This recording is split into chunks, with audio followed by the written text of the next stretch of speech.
I was rather intrigued this evening that the chairman was a Scotsman. I felt very much at home tonight and understood every word you said. I'm reminded of the story of the sheik who was unfortunately ill. A very wealthy man. Came over to London to see if they could cure him. They took a blood sample and they found that he had a strange blood type. Nobody had it, they didn't have it in their bank, so they advertised. And they found a Scotsman had that type of blood. He phoned up and he said, "I've got it, I'll come." Came into London, gave his blood. The sheik of better, was he excited and happy, and he sent the Scotsman a lovely present. He sent him a cheque for $100,000. He sent him a BMW, a bit of a schmatter car, but doesn't matter, a nice Rolex. Oh, the man was over the moon. Sadly, the sheik took ill a few weeks later. He had a relapse. And immediately the Scotsman was called again, and he flew out as fast as he could. Only this time, the sheik sent him a box of chocolates. The Scotsman was rather upset. So he phoned him. He said, "Your Eminence," he said, "on the first time," he said, "you sent me those magnificent presents. And this time all you did was you sent me a box of chocolates." To which the sheik says, "Laddie, you've forgotten I've got Scottish blood in me now."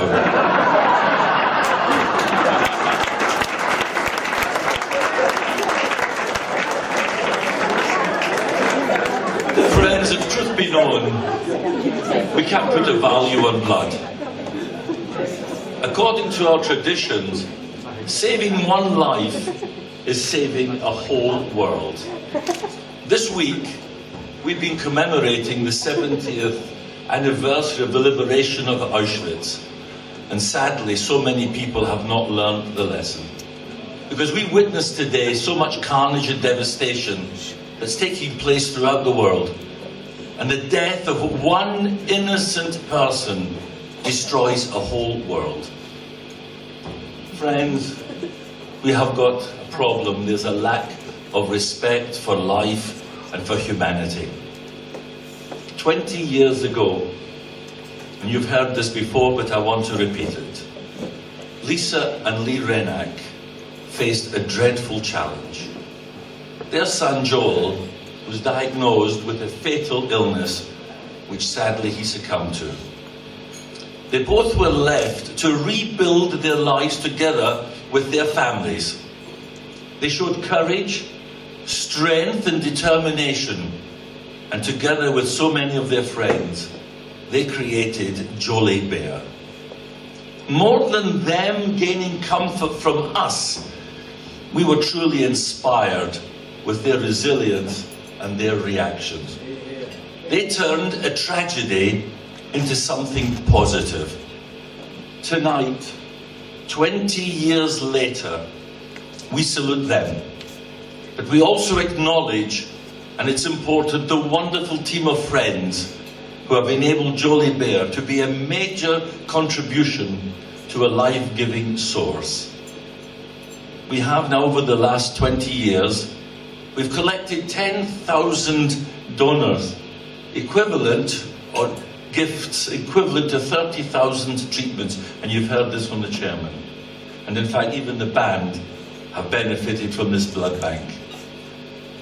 My friends, volunteers, it is not meant to be a pun, are the blood life of any organization. And you are that blood life for Jolie Bear.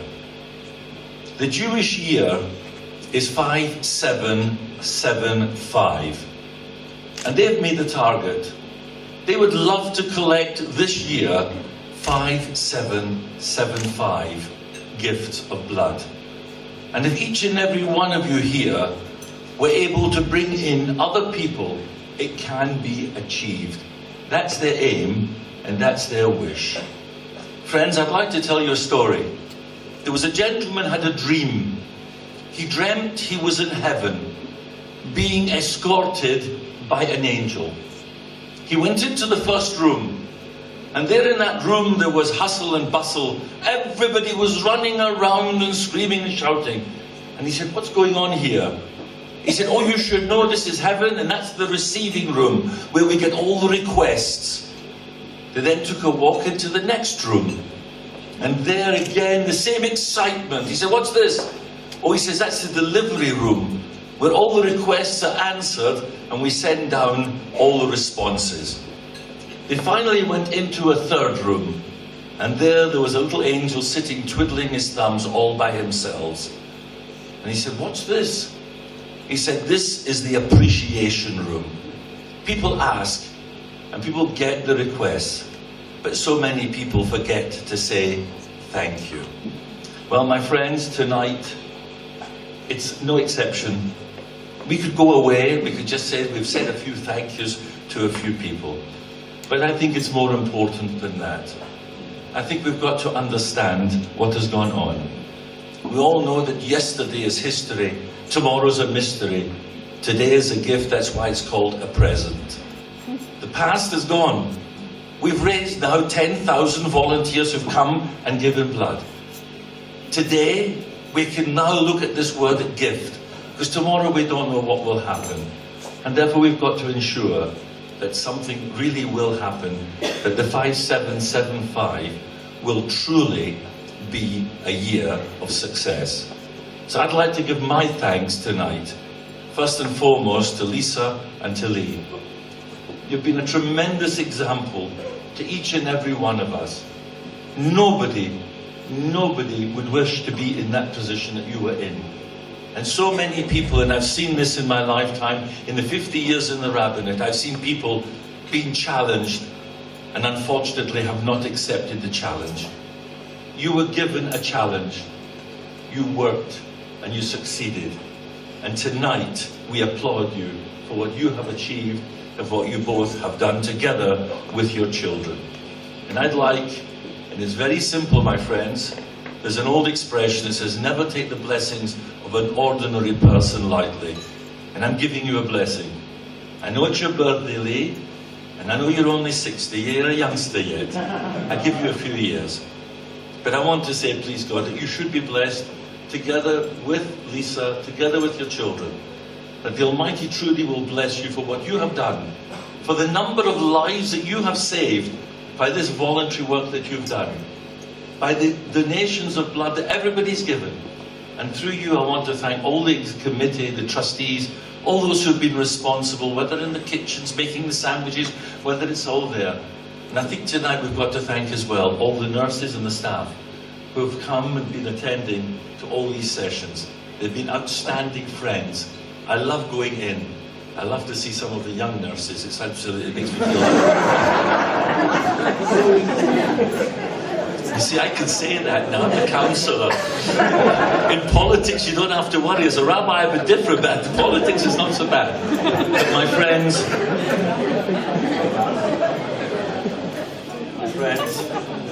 truly, I think this has been our most outstanding and wonderful evening.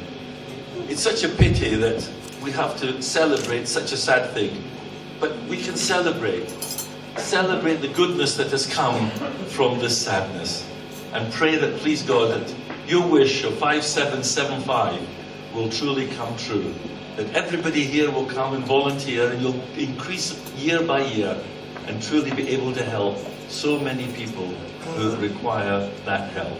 So ladies and gentlemen, can I ask you please to charge your glasses, be upstanding.